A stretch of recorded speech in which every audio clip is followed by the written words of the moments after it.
Yeah, we just kept hearing about different pipelines and projects like fracking, and we really wanted to learn more from the actual source, so we decided to actually follow the route around BC and see how communities were actually feeling.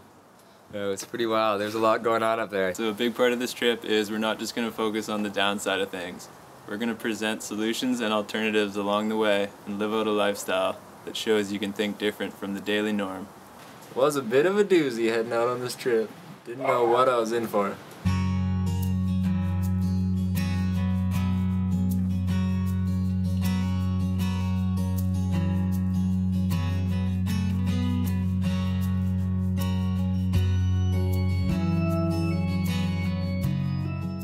There's definitely an expected lifestyle growing up here in North Vancouver.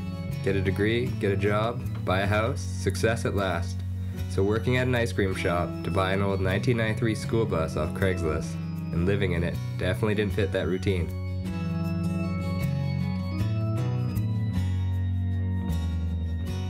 Growing up, I used to get dragged along by my dad to hike around and look for big trees. I now understand why.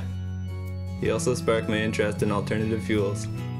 That's why we converted our bus to run on waste cooking oil. Any diesel engine can be converted with the installation of a simple kit. It's a carbon neutral fuel which we picked up from local restaurants along the way. It's greasy business, but it's worth it.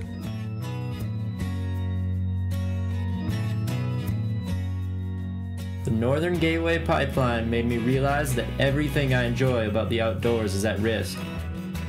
With so much at stake, it was exciting to hit the road and see these issues from a first-hand perspective. We packed up everything we needed for the next 6 months on the road. This included our surfboards and splitboards, which turned out to be a great way to get our message across while keeping it positive.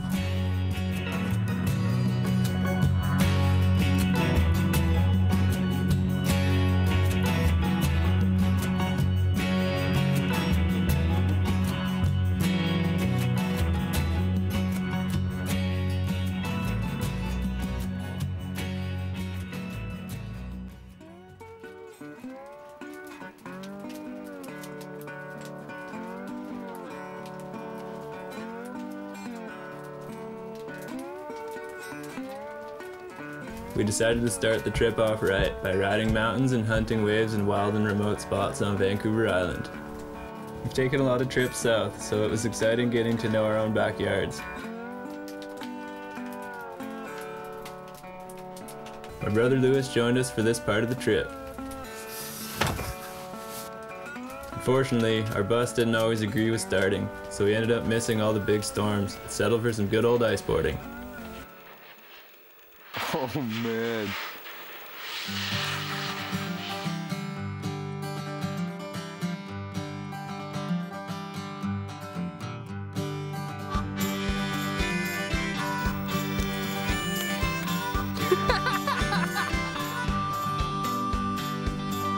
Dropping in 5 group.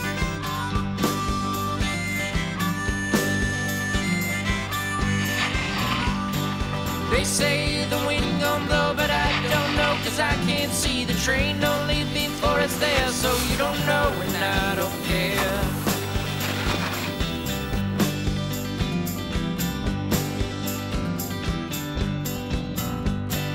They'll go and change their mind. The only thing that tells is time. You found this place to never go, 'cause all predicted winds don't blow. Predicted winds don't blow, and I say it oh. Predicted winds don't blow, and I say it oh. Predicted winds don't blow, and I say it oh. Predicted winds don't blow.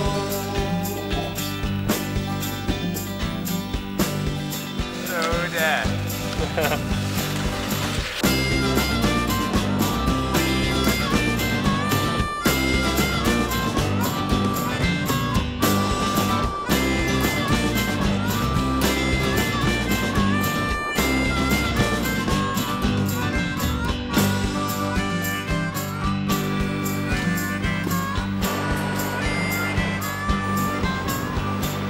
Who says there ain't no time when you got yours and I got mine? We found this place to never go, 'cause all predicted winds don't blow.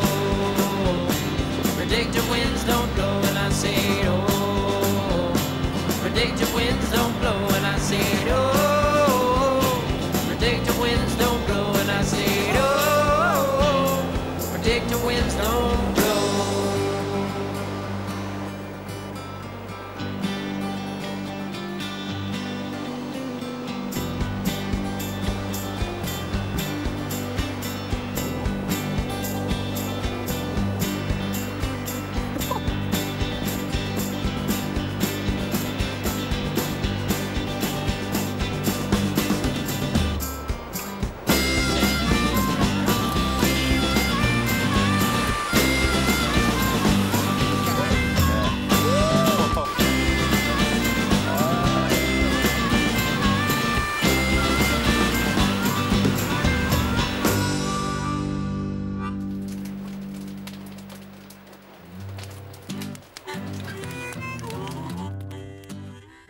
Mother Nature sure was providing.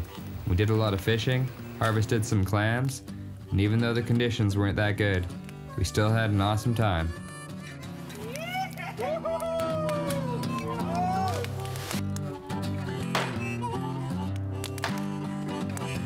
We found a lot of garbage on the beach, and so we decided to make it a point to leave places cleaner than we found them. We started to go plastic free, pick up garbage, reuse bags over and over again, started composting the bus, and got called hippies. Along the way, we stopped in at different communities, presenting in schools in hopes of spreading awareness.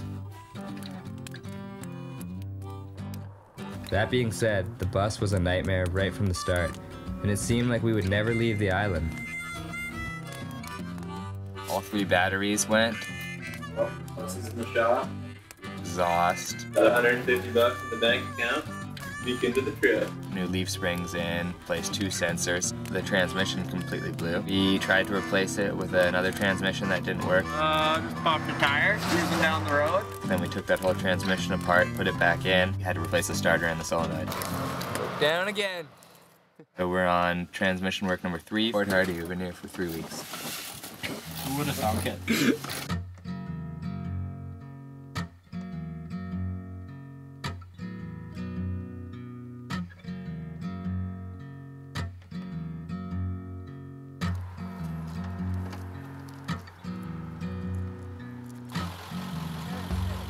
The bus was en route to the scrapyard. Luckily, a classic junkyard owner let us camp out while we worked. We're out here at Boris's scrapyard, Fort Hardy, and we spent the whole day trying to change our transmission for that old 88 transmission. Well, I walk to the sun today, and my heart is pumping, my mind beats away. Skies bright coming from the clouds. Yeah. Ocean system, No go on that training. It was hard to stay positive at this point. We had ourselves thinking the bus might be staying in the junkyard for good. Out my way. Oh, everything's so bright. It's cold, wet, pretty dirty. Push down my right. In the day, no matter in the way. It's just kind of like a horror movie. Goodbye, I just feeling so high, yeah.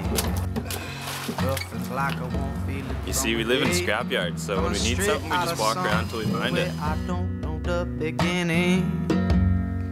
There lies an answer right there. It is in the love. Jim, do you hate this bus as much as we do? Oh yeah, success at last. Cheers, thanks Jim. Thanks Jim. Nice work. Yep. What did I just do on the bus? I don't have a clue. I just spent a month fixing the transmission.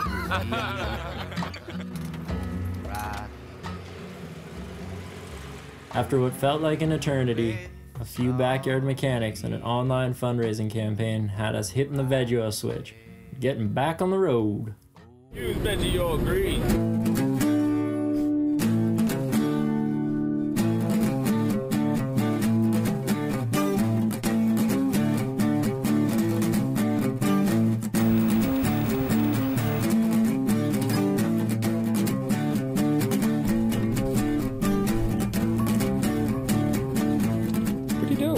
Well, we stopped to get a shot of the bus cruising through the valley, and when I came back, Sambra was in the bus. Sam was a longtime surfer buddy from Vancouver Island, and he had just got off a 6-month stint up north where he was working in the oil patch. He had some crazy experiences to share with us, and his stories had the crew intrigued about what we were going to learn ourselves up north. Salmon and lentils with Sam. Didn't take too long to convince them to turn around and join us for the next leg of this trip, where we were heading towards Smithers to learn some cool stuff from people who were living off the grid. And then that gets harnessed into, to our knowledge, we're the first solar-powered gear store in North America. We focus on backcountry skiing and snowboarding. Self-powered pursuits really are our specialty. No, we are living off the grid. We are working on different projects, on wood gasification, and we are using vegetable oil for power generation. Well, we do everything that we feel we can feasibly do with horses rather than the tractor, and it's really increased the connection to the land base and a sense of being much more intrinsically connected with nature and its cycles.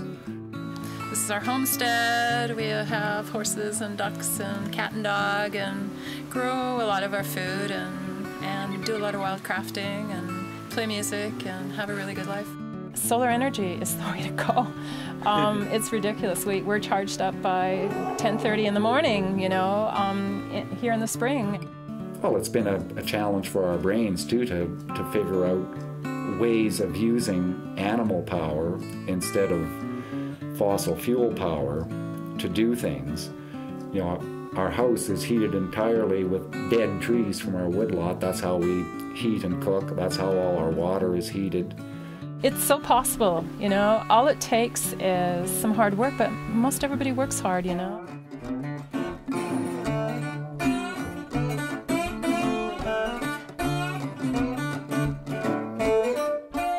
We were lucky to meet some genuine people that were open to showing us their alternative lifestyles.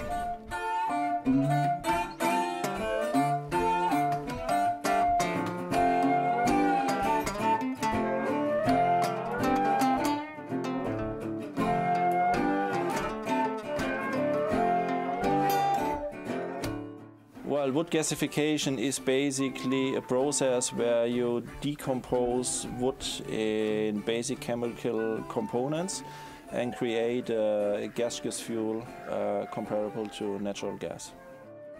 They were using waste wood chips from local sawmills to power their farm. It was another great form of alternative energy that we never knew existed.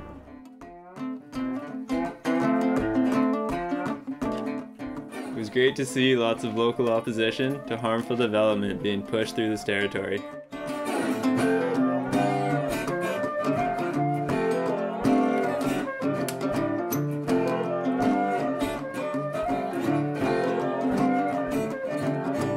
It's just something we believe in, you know. It's something that I grew up with. I was raised in a solar-powered house and worked alternative energy for quite a few years, so I know the field fairly well. But we wanted to do something a little bit extra and just kind of put our money where our mouth is. So we decided to just solarize the whole shop. We have to understand that the solutions are out there. Other countries are making the steps towards clean energy. A city in Sweden is on target to be fossil fuel free by 2020. We need to learn from this example. If you guys come out of this realizing that we are the voice and that we are the generation who will create positive change.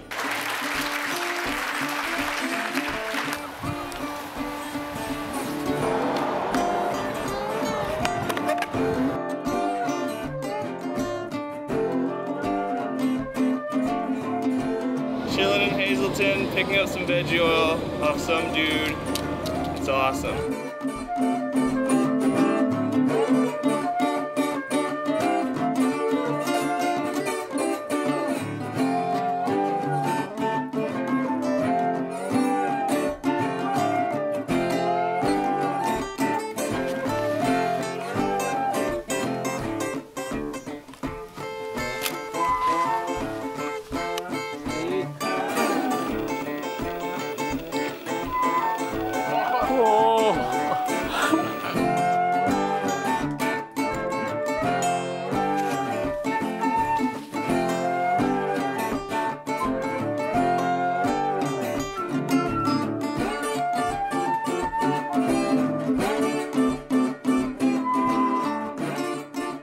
And so I think the biggest stepping stone is we need to educate each other and share what we know and help each other, because it's all so very possible. And the technology has been around for a long time, and it's here for us to use. After seeing so much potential for alternatives, it's hard to believe there's still harmful industrial projects being pushed forward. Meanwhile, solutions like we've seen are rarely promoted. Our next stop was the coastal town of Kitimat to see how the community was being affected by the proposed Enbridge pipeline, which would send Alberta crude oil to our coast.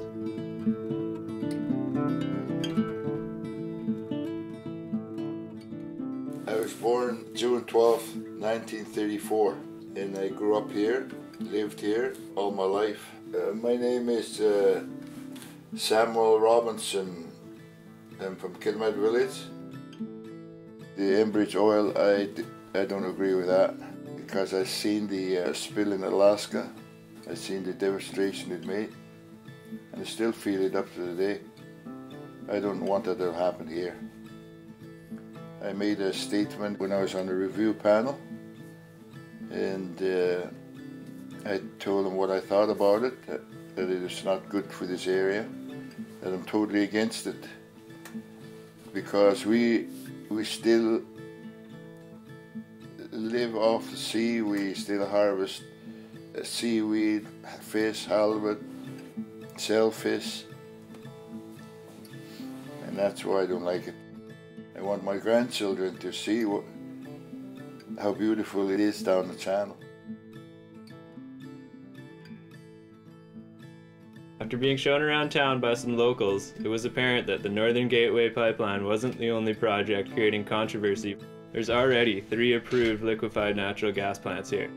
These huge facilities would require tons of energy to turn natural gas into a liquid where it could be shipped overseas.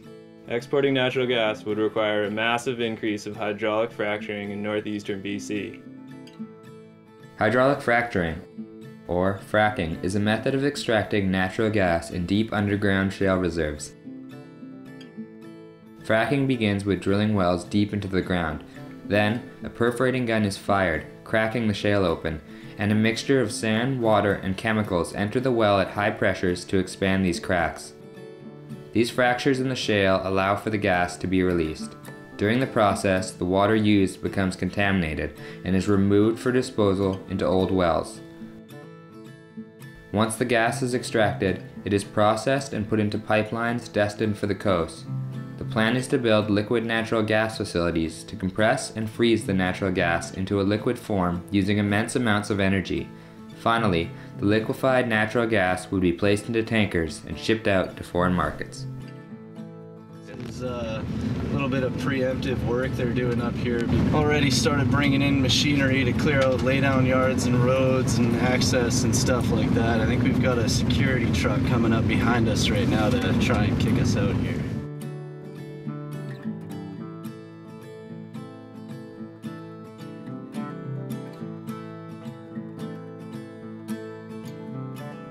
When people say Enbridge, you think oil, you think oil spills, you think of the ones down south in the States, and you think that's horrible. When you say gas, oh, it's natural gas. Well, if it's natural, it's not as bad as oil. So I'm wondering if that's where misconceptions there. The other companies are kind of riding the wave of the, I don't know, I guess curtain that you could say Enbridge is kind of casting over everybody in town here. You know, everybody's concentrating on that, and exactly like you said, everybody else is kind of coasting in under the radar. When we get to like export markets and these free trade agreements that we keep hearing about, we're really seeing that this is all for corporate profit. This isn't for anyone's energy security or energy needs or whatever they're going to tell us. This is for corporate profit. Yeah. Right? The fracking happens all up here. Yeah. And then you got these pipelines bringing it to the coast. One of these LNG terminals, I think the smallest one is $11 billion. $11 billion. Like, these are tar sands scale infrastructure. All of the development, the economic driver for British Columbia is northern BC. Yeah. You're fracking the hell out of the northeast. You're mining and pipelining the hell and LNGing the hell out of the northwest. I mean, all of the economy that is driving BC is coming out of here. There is a lot going on. So, I mean, you can see from this map, I mean, we are just slated for development, but this map is 10 months old, so it's extremely outdated. There are now 12 pipeline proposals. You know, once you've got a pipeline corridor, you've got a pipeline corridor. And gas pipelines become oil pipelines all the time. You can look it up and say that it's not happening or it hasn't gone through yet, stuff like that, but from someone that's really here and living here, and like my mom says, she comes out into the forest every day, at least a couple times a day, it's already going through, it's already happening, and that in itself just shows the real nature behind these companies. When you take it away, you take a piece of our heart. You don't just take it away from me, you take it away from all of you take it away from the city. You look at books and at pictures of lucky people who get to live this and experience it. It's going to be gone. We can't get it back. We've seen it through history. We should be smarter. Now we should be smarter. You know, we really didn't expect to hear about the whole social impacts of all these projects. Like originally, we were just thinking that this stuff's affecting the environment, but the truth is it's really affecting a lot of people in many different ways. We're the single largest piece of infrastructure in BC is going on right now, and that's the Kitimat modernization project at the Rio Tinto Alcan smelter. Since this project has gone in, the biggest project in BC, poverty rates have skyrocketed, homelessness rates have skyrocketed, and the hottest, most contentious debate with the town council is what do we charge the sex trade? Is that the type of economic development that we want? It really is true how exponentially the crime and the drugs and everything has actually gotten so out of hand. They just a couple weeks ago hired 6 new police officers here. The drugs, even just in the high school, is getting absolutely insane because with the amount of people that are coming here for the work, obviously the dealers see that as a whole new marketplace. You know, it's going crazy. Any drug that you can think of, you can get your hands on here any night of the week, really. Just a few weeks ago, a drive-by shooting that's never happened before, you know. It used to be just the good old friendly locals, you know what I mean, going out and having fun. Now it's a whole different ball game, you know. It's really crazy. Totally changing the town. It's kind of sucking the soul out of it, if you ask me. Here we are outside the Kitimat LNG office, and me and Jassee couldn't help ourselves, but we went in yesterday just to chat about what was going on, and neither of the people working there had ever heard of fracking, and they didn't even know what it was. They didn't know how they were getting their natural gas. So we got in a bit of a heated argument saying it is not the cleanest energy at all, and that exporting it is not the way to go. So we printed out a little petition, let them know what's up.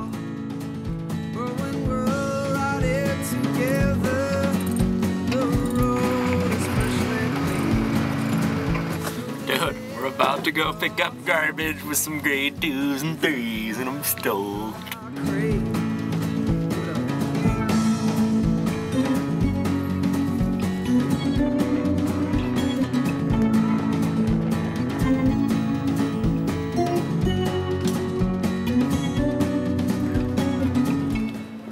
It was pretty awesome to have our friend Hannah join us for a couple weeks.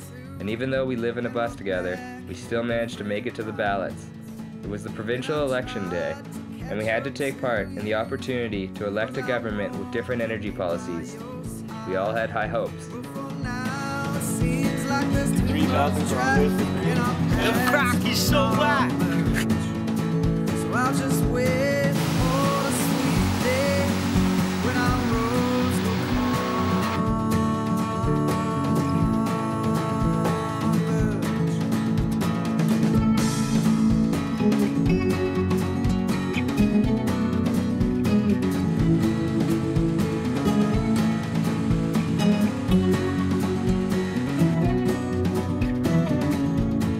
Newest addition to the team.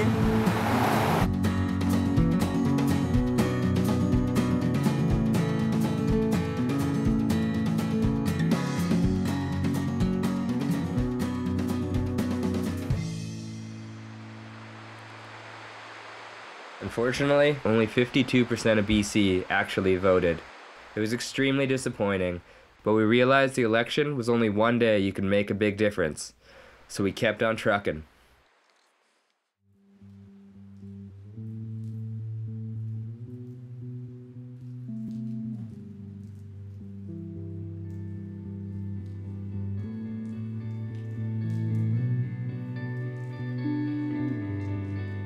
We were headed up to where the mountains were bigger and the towns much smaller, in search of deep powder.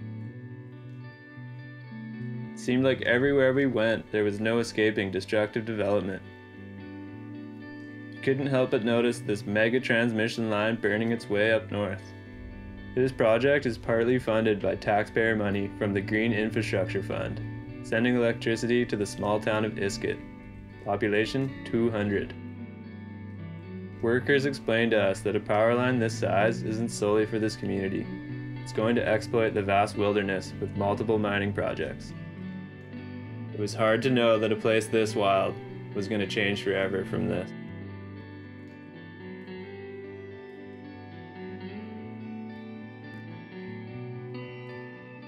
Turns out that we weren't the only ones living in a vehicle in search of snow. Our new friends Mick and Catherine were breaking trail for us for the next 4 days of touring through an epic zone.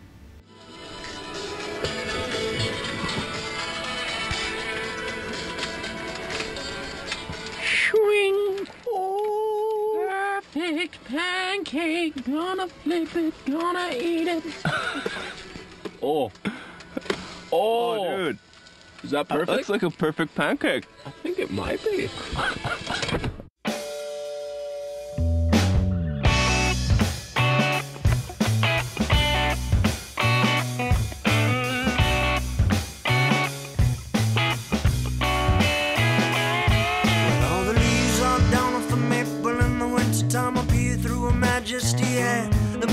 The clouds slowly creep on by. The man in the moon, is he laughing or crying? Well, soon I'm feeling like carpenter spliff to indulge in the mild craftsmanship of an under 10. Maybe 75, 25, either way I'll add to my stoke on being alive. 3 sheets to the wind, yes I'm 3 sheets long. You best not be in a hurry, my friend, no this ain't wrong. Let it burn slowly, burn slowly, burn slowly, burn slowly, burn slowly, burn slowly. What's the hurry? Let it burn slowly, burn slowly. Fire is in the sky, and the leaves are flying high. The seasons are alive, and I can feel my soul slowly rise. I can feel my soul start to rise.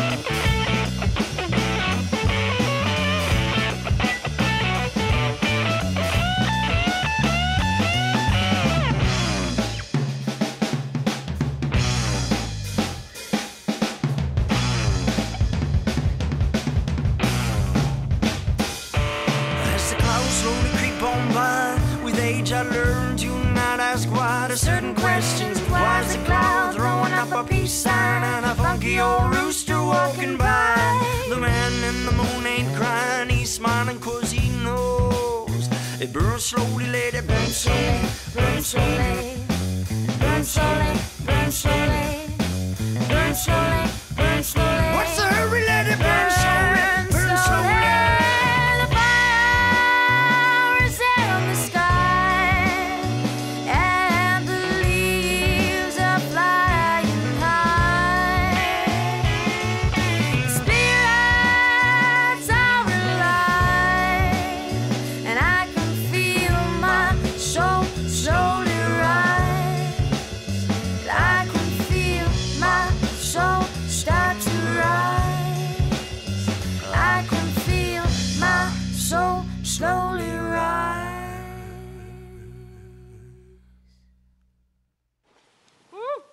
Lingonsa. Yeah, we just shredded middle of nowhere, Highway 37. After all these amazing wilderness adventures that we had been on so far, we realized that we can't only take from these mountains. We gain all of our enjoyment from wild places, creating a responsibility to protect them.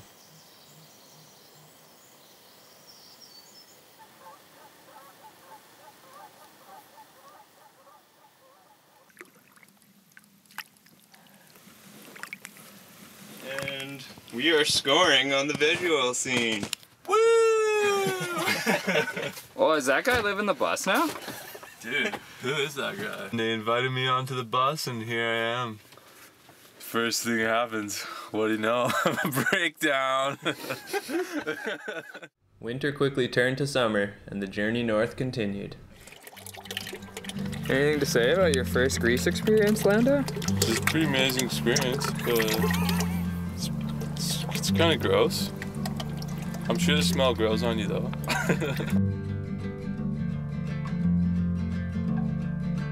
We were standing under the moon and the stars, and a blue light blanketed all we could see. The water below was sparkling, and a breeze was blowing warm through the trees.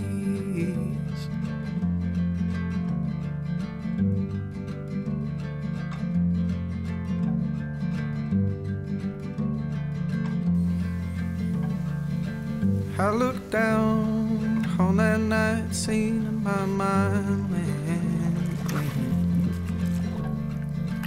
and I stared into the glittering sea. The moon, still and bright, as my eyes were filled with an electric light. We're gonna go foraging.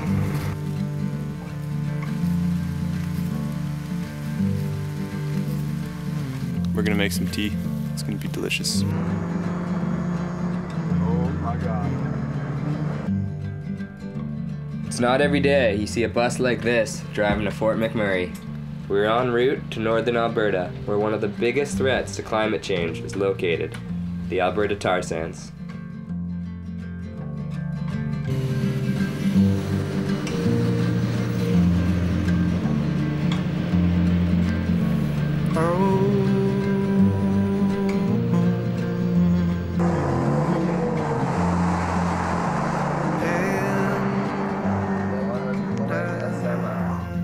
The tar sands is the second largest oil deposits in the world, a place where a tar-like substance called bitumen is extracted with immense energy and turned into oil.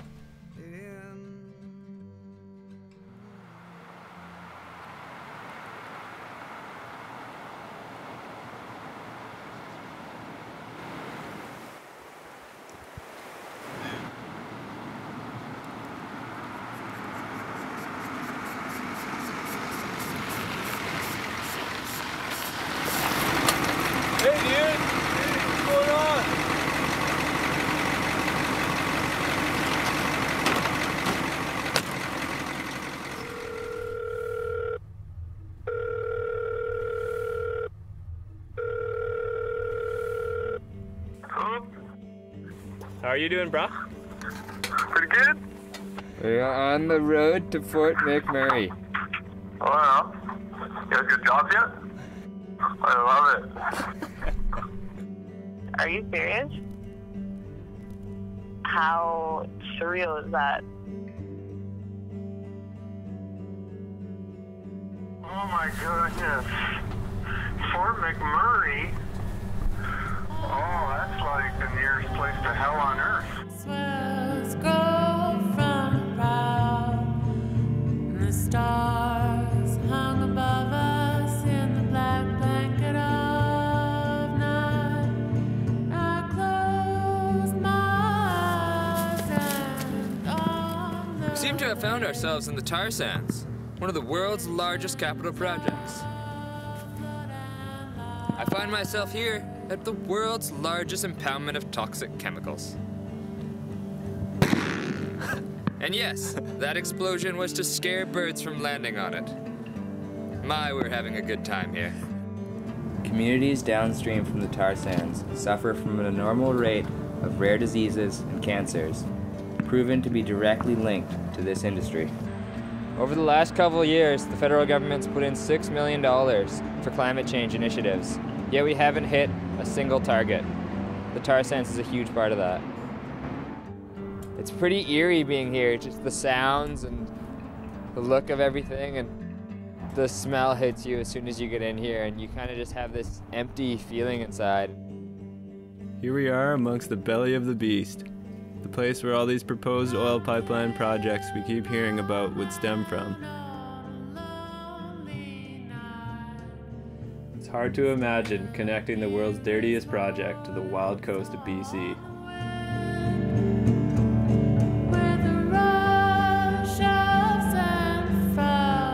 It takes 3 barrels of water, and you have to move 2 barrels of dirt and sand to take 1 barrel of bitumen out. This is not clean oil anymore. This don't make sense. I mean, this really don't make sense.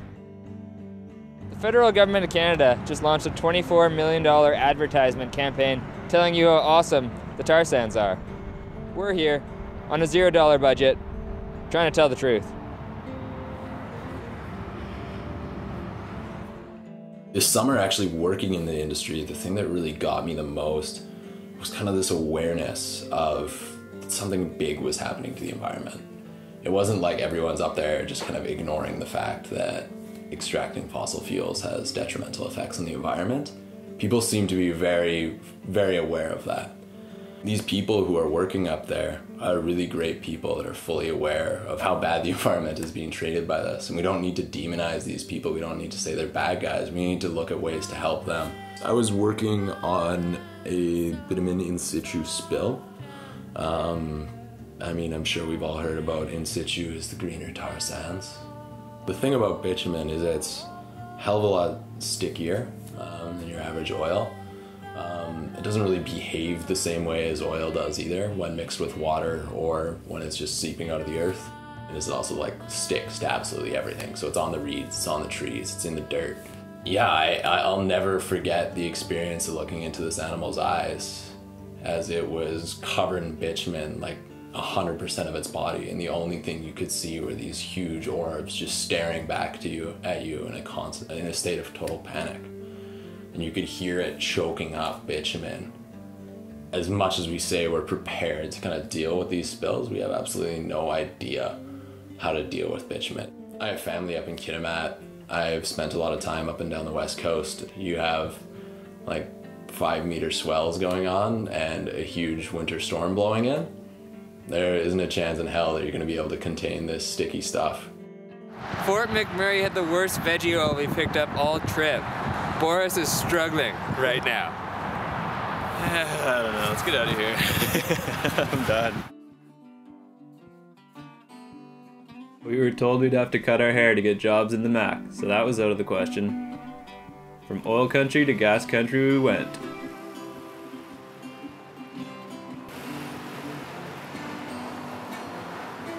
It wasn't easy to find anyone to talk to about the fracking industry up here in northeastern BC, but we had to pass the time somehow.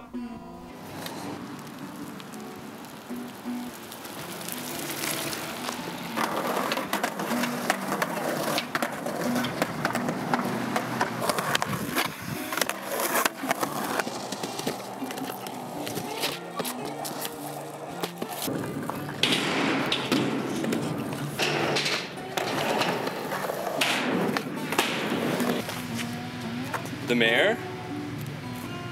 Oh, we got interviews with the mayor at 4 o'clock on camera. Epic! You're the bomb. It's gonna be pretty interesting. Thank you so much. Just had a good little skateboard sesh, got nice and sweaty. Now we're gonna go meet the mayor to interview him. My name is Bill Streeper, and I am the mayor of the Northern Rockies Region Municipality, which includes Fort Nelson. Natural gas is pretty well our only industry. We do have a small amount of tourism. Our natural gas reserves, which lies between us and the Northwest Territories, is now being measured in trillions of cubic feet. They're fracking the crap out of the place. It's the Horn River Basin. It's the largest shale gas formation in British Columbia, and nobody knows about Fort Nelson. Nobody knows where it is or how it's going to affect us. The Fort Nelson First Nations, the hunting, the fishing, all the water that's going to be taken out of the ground. My name is Sam Willett, and I'm from the west coast of Vancouver Island, born and raised, and I worked on a frac lease for the last 3 winters. They'd require lakes worth of water for each well, which didn't get recycled or reused or anything. It just got flowed back.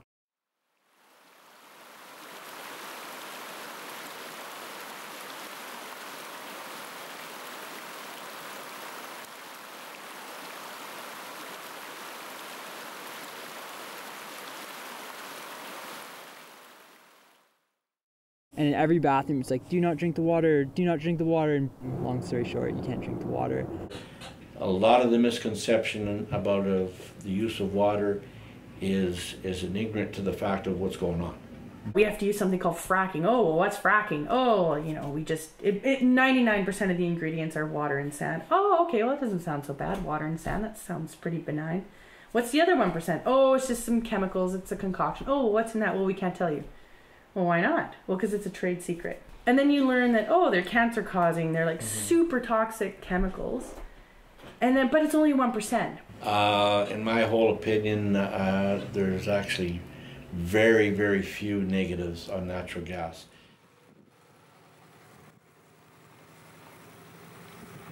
After receiving some mixed info, we decided to check things out for ourselves, cruising around farmland dotted with refineries and frac rigs.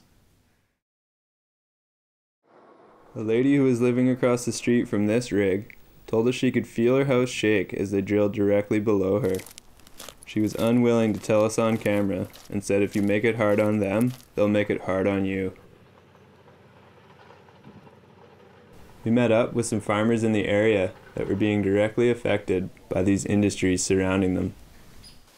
About 1% of the water on Earth is fresh and is clean enough to be used for humans, for their crops and animals. And that we're taking some of this completely good, potable, decent water and contaminating it so terribly that it's of no use to the future. It just becomes a detriment and a liability because you've got to figure out how to store this highly contaminated water. There is a few people here involved in agriculture, but it is not a mainstay in the community. I'm Richard Birley. I'm an organic farmer up in the Peace region of British Columbia. Our family's been here for over 100 years this year. We don't know the true value of water, and that's what future generations will find out. You consider a country that has very lacking water, and they'd be absolutely disgusted with what we're doing. The people that are making these assumptions should do some investigation on them. People say, well, you're doing damage here, but are we doing damage here in a greater extent of the damage we're going to replace over there? In the oil and gas industry, we see a lot of misinformation, right? So I'm cautious about information sources and about people's beliefs sometimes.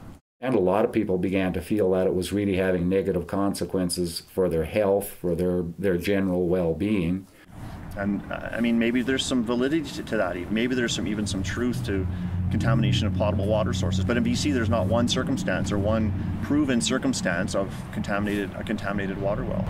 One family that we visited, the first thing they did was invited us into their kitchen, and they turned on their tap and invited us to smell it. And what was really interesting was that as soon as they turned it on, their entire kitchen smelled like a gas station. They mentioned that their children could no longer bathe or shower because it burnt their skin, the water burnt their skin.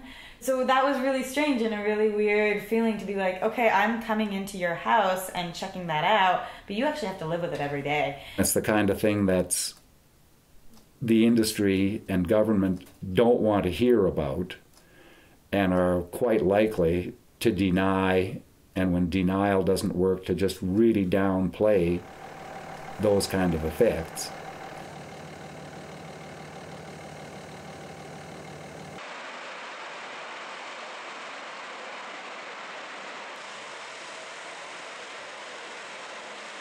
Like as far as the fracking side of it goes, the way we do it is far superior to the States. I know that hydraulic fracturing in some circles gets some bad press. I mean, that's no secret, right? There's a lot of folks, I think a lot of it is based in the United States or you know, Canada too, for sure. And there is no one has ever found, ever seen, and has never been documented of any leakage of the frack back to surface. Yeah, there was quite a major spill a few years ago that happened about a mile from our farm. That incident, which was frac sand coming up under tremendous pressure from underground, wore out a pipe which allowed natural gas in its just raw state, which contains hydrogen sulfide and a lot of poisonous compounds. Livestock died, livestock were injured, livestock aborted. We have, well, a few neighbors, one in particular who was really badly affected, and she will never recover. An awful lot of it goes underreported, and a lot of it goes unreported completely. You know, it's all of a sudden we come out with something and the public are scared of it. A lot of it because they don't know about it. After learning about how dirty this fuel actually is, it should be called frack gas, not natural gas. It really is being sold to us as a clean alternative. When you think of the aspect of our natural gas replacing coal to produce electricity in China, it is going to have a great effect on the amount of CO2 emitted from the coal. Industry is constantly saying that natural gas is cleaner than coal, when really more and more studies are coming out to show what are the actual real emissions and dirtiness of this fuel and of this energy extraction process. And they're seeing that the life cycle of fracking and natural gas can be very similar, if not worse than coal. It's definitely a fact, and a sad fact, that our governments do see the health of huge, mostly foreign, far away corporate interests as being more central than the physical health, the emotional health, the ecological health of their people and the land base that they represent.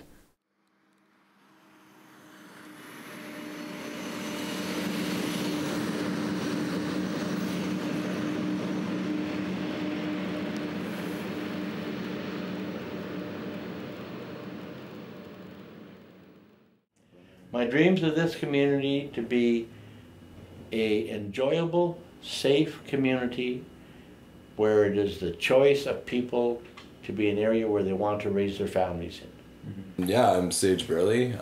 Grew up in Fort St. John, BC, an organic farm up there. And so Fort St. John is originally, I guess if you go way back, like an agricultural community. It's kind of the breadbasket of northern BC. It's where a lot of your grain crops come from. More recently, I guess what you could say is it's a classic boom town. The city's just expanded at such a wild rate to kind of accommodate this booming industry. Kind of local restaurants and kind of local grocers and stuff kind of disappeared. I guess kind of the ultimatum you're presented with growing up is, yeah, you can go to university or you can kind of go get a job elsewhere, farm, whatever.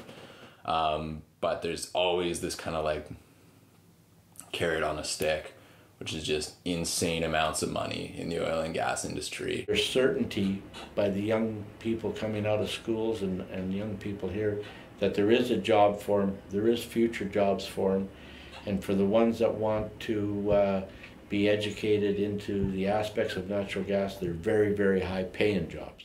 Yeah, kids do, they just come out of high school and go straight to the rigs, and it's just terrible. Well, my name is Caitlin Painter, and I live in Fort St. John, BC. They're making tons of money when they go out there, and they just think, why do I need to finish this school? I'm already making a couple grand a week, so why don't I just get these tickets this 1 year drop out my grade 10, 11 year, go to the rigs, make all this money, and be set for my whole life because I have tons of money. And that's all they really think about. Yeah, the only reason I ever started working in the oil patch was like everyone, you don't go there for the good times, you go there for the money. I remember there'd always kind of be a dialogue with my friends, like, why would I go to school to be, I don't know, like a teacher or something? Because right now I'm sitting in school making more money than my teachers are. I do love this town. I have been here my whole life. It is my hometown, but I do just want to get out of it too. The violence is terrible. It is definitely a violent culture that kind of encompasses the oil and gas industry. I guess I'm not trying to say that people just become really aggressive just from working in that industry, but there is like a lot of built up tension. In the last year, we had about 6 new cop cars come up. And then the other thing is just the drug culture. Definitely brings in some violence into the community. I guess this summer we had tons of shootings in town. There were kind of gangs coming through and kind of squaring up old debts. There's like violence within the high school. There was, just a lot of young people getting in situations you could never imagine, which is really, really scary. And yeah, when you grow up in that culture, you're like, wow, okay, this is my shot. I'm going to go up there. I'm not going to get stuck. I'm going to work and I'm going to get out. But it definitely kind of gets its hooks in you. What it has done is it's made our economy more stable. So it has made Fort Nelson become more of a family town. I say for sure camp life does affect the family because, yeah, your dad or your brothers or whoever will be out in camp, or your boyfriend will be out in camp, and you're at home for about months by yourself alone, cooking supper for yourself, cleaning the house for yourself, just being by yourself. And try not to get stuck in it, but if you don't, just stay away. There's other ways to make money. Yeah, man, quality of life, out there, you're like, oh, just hating life every day. Why am I here? Oh, yeah, I'm here for the money. Yeah, basically, you are getting that money, but in the long run, you're most likely you might lose your family. Your kids won't know who you are. That's the big narrative behind industrial development, is it's creating jobs for British Columbians, for Canadians. But I don't know why these jobs have to destroy people's lives. I don't know why the jobs that we're creating for these communities lead to higher high school dropout rates, to substance dependencies, to dysfunctional relationships, and to domestic violence. There's no reason jobs should be like that. And I think if we're allowing that to be the economic stimulus behind the Canadian economy, then we're really ignoring a lot of problems that we're going to have to face down the road. In order to solve this problem, we can't just talk about how bad things are for the environment. We need to talk about the lives of people who are being ruined up there. We need to talk about how kids in high schools are being funneled into an industry that could destroy their life, that could have them hooked on substance. So I'm tired of talking about how bad things are for the environment in oil and gas expansion and extraction. What I want to see is people start talking about what they're doing to communities and what they're doing to people.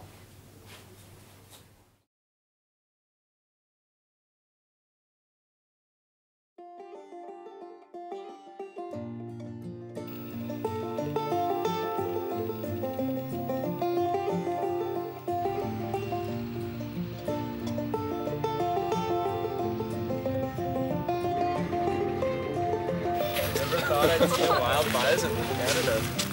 Dude doesn't even care that we're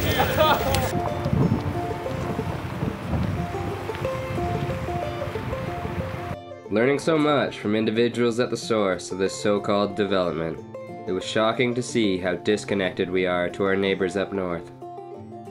The fact that these impacts on communities are labeled as prosperity makes me disgusted at the path our government is pushing for.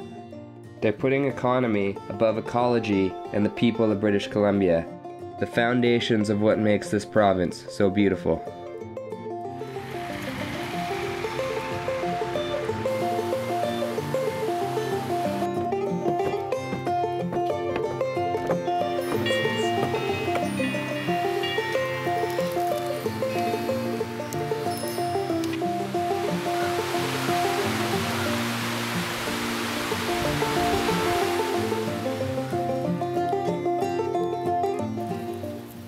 Heading into the vast wilderness of northwestern BC, we're excited to see the beauty of the sacred headwaters. It's a place untouched by development and where three of the largest undammed salmon-bearing rivers in North America are born: the Skeena, the Stikine, and the Nass. It's also home of the Tahltan First Nations, and this is untreated territory.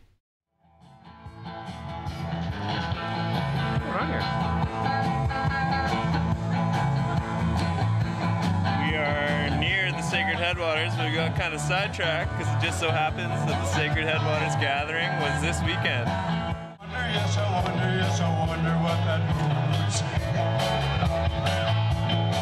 There's a little brown bottle sitting on the table. It don't do nothing, but it's got a nice label. If that bottle be dark, I wonder what that bottle is in. Yes, I wonder, yes. Music Festival was a great introduction to the awesome Tahltan people. They explained to us that their land had never been treated and that all development had to have their consent. Hearing so much about this area, it was surreal to finally be driving in.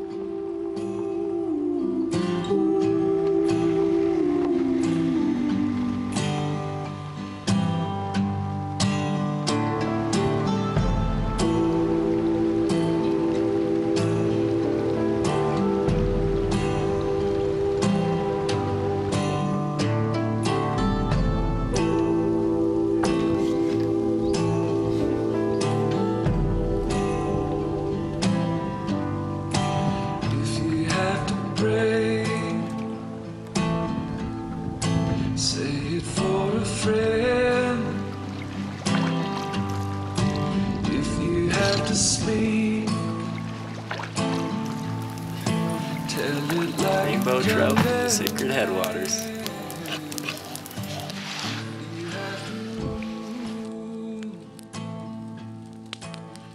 Yeah, so I never want to leave this cabin. It's so pristine, but there's other things calling us right now. We've been invited up to a blockade in the headwaters. The Tahltan elders are going to set it up today.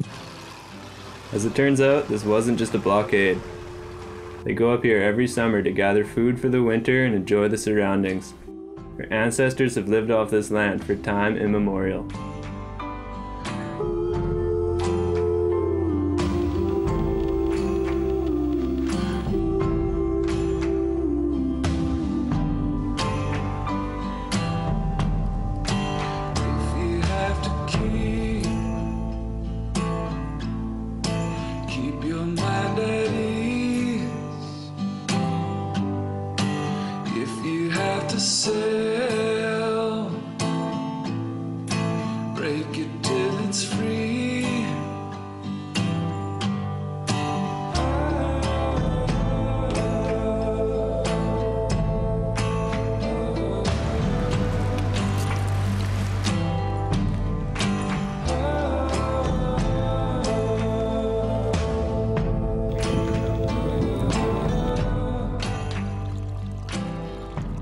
This was by far the largest intact ecosystem we'd ever seen.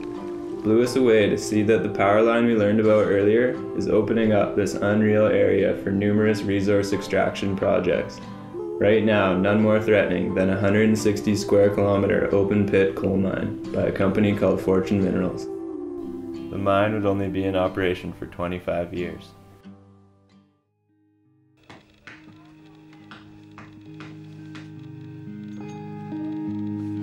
Right off the bat, the Klabana keepers took us in like family. They're a group of elders acting out their ancestral responsibilities of protecting the land for future generations. The wisdom of the elders taught us about respecting the land and cultural traditions that tie them so deeply to this place.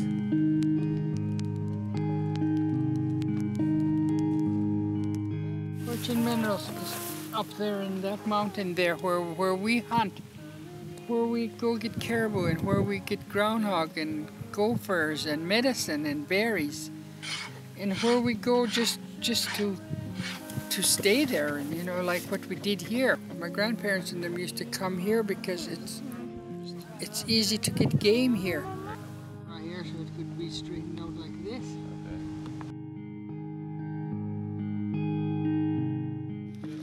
and we've just been learning how to fix up the meat and everything. Never leave anything. Only thing we leave is shit and tracks. That's one thing we were taught, at least when we were kids. Our grandparents would tell us these stories of respecting animals. And that's what we were ingrained with. Not to make fun of them or copy them, stuff like that. And after you kill them, you treat it with respect because it's feeding you. It's not just a trophy.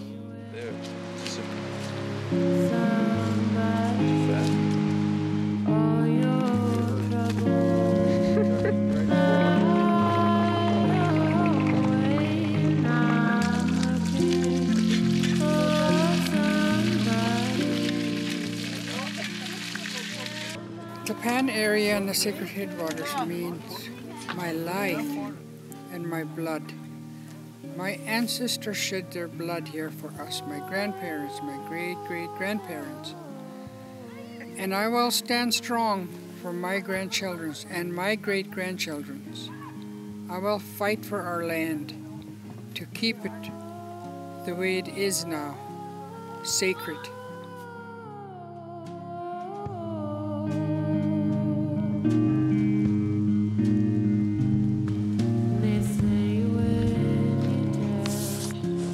The plan was to tell them they didn't have consent from the Tahltan Nation to be drilling on this sacred land. This wasn't the first time they had conflicts with Fortune. In 2005, several elders were arrested for blockading the road, preventing the company from working.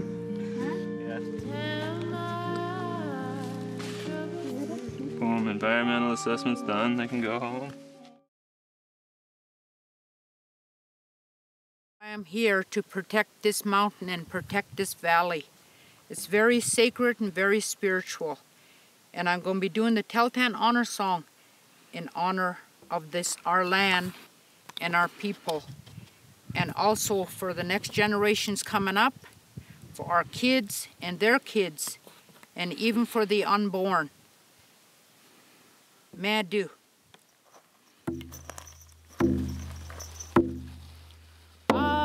Akayuna, akayuna, ayuna, heya, tegena. Oh, she's walking with it.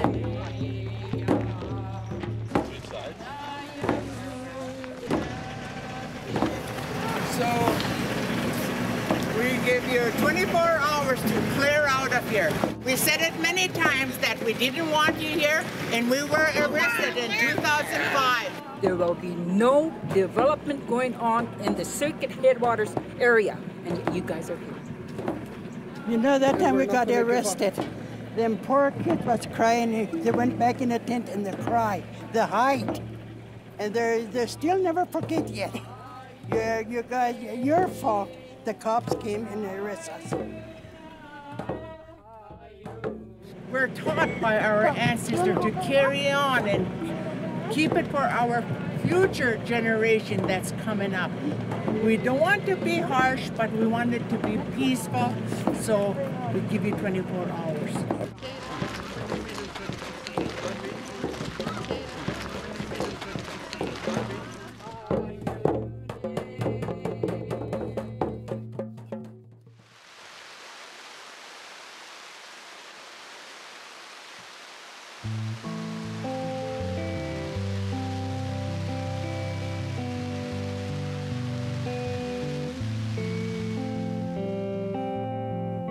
Fortune Minerals decided to continue their work.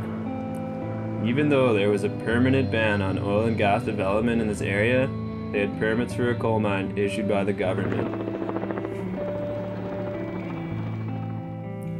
Shortly after, the RCMP was brought in to make sure work continued uninterrupted. It was a frustrating feeling to be around police but feel like they were protecting the corporate interests. They claimed they were here to keep the peace, but it was blatant. They weren't here for us. Crazy. A foreign company could legally profit from the land, changing it forever without feeling the consequences. All those helicopter activities, it's already affecting our hunting big time. Haven't seen a caribou in a little while. So while we're hunting groundhogs up there, the helicopter keeps flying around, and then they put a drill right where I shot my first caribou. That doesn't make sense. Carry my home to the fields below. Waterbound, nowhere to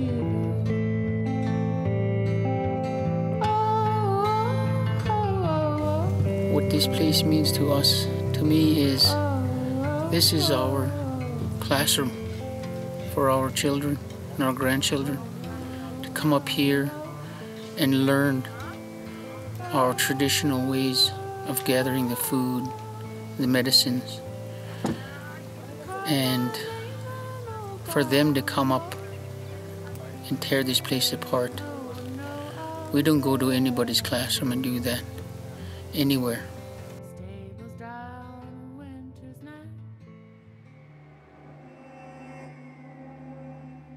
After meetings with both the CEO and the provincial government, nothing was resolved. The Tahltans stood up for their land, while the BC government refused to listen.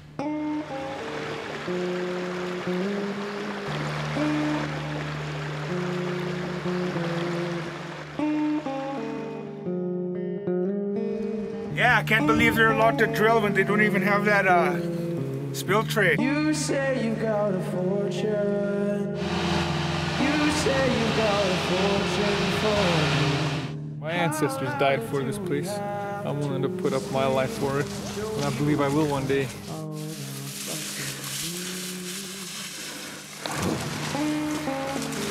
Sick and tired of the provincial government. Figured they own the country.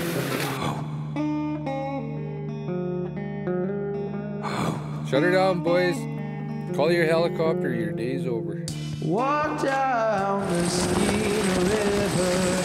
How would you feel if the water ran black? Some say we're coming to disaster. That's why so many of us are fighting back.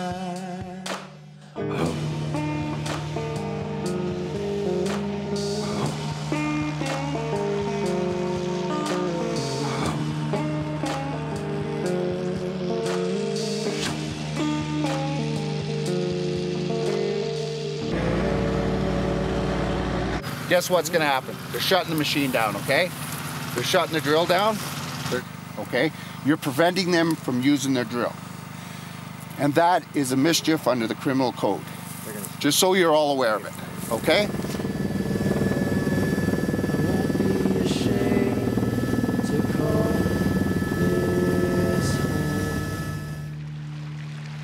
This is where my garden grows. I won't be ashamed. We are gathered here today to save the sacred headwaters, to be untouched. We are going down to Fortune Minerals camp today. We are going to lock the camp entrance. When their workers leave their camp, it's a one-way ticket. They have to understand that they're putting up the towers.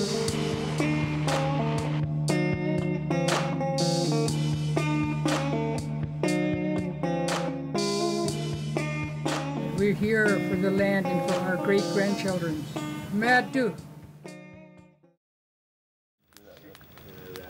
She pulled it off.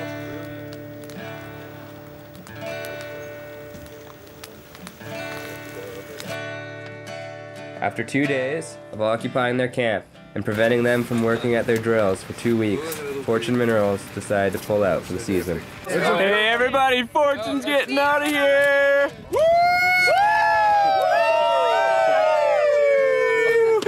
Oh, I'm speechless. It's awesome. Happy. I could say it's too much stoke for one hand. Beautiful! Awesome! Done saving the land, I could save the language again. I'm stoked. This is epic. Boys were out here for 6 weeks just giving her, and epic times. Elders stood up, and Fortune's heading out.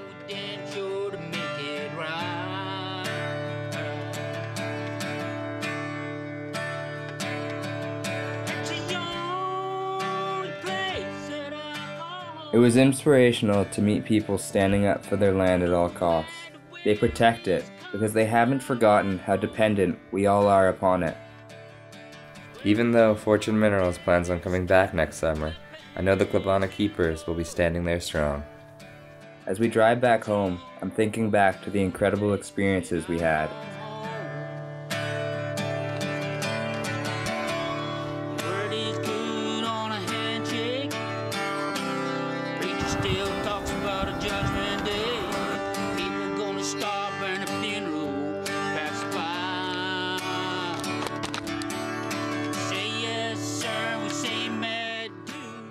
I never could have imagined when setting out that we would find such a wild and diverse province. Seeing it under threat has taught us that we can no longer sit back and disconnect ourselves from what is going on. At this moment, tar sands and fracked gas pipelines are being pushed through pristine valleys to our coast, and it's opened my mind to the bigger picture, that if we stop these pipelines, together we stop the unnecessary expansion of these reckless industries. It's not radical to oppose stupidity.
Myself 5 months away.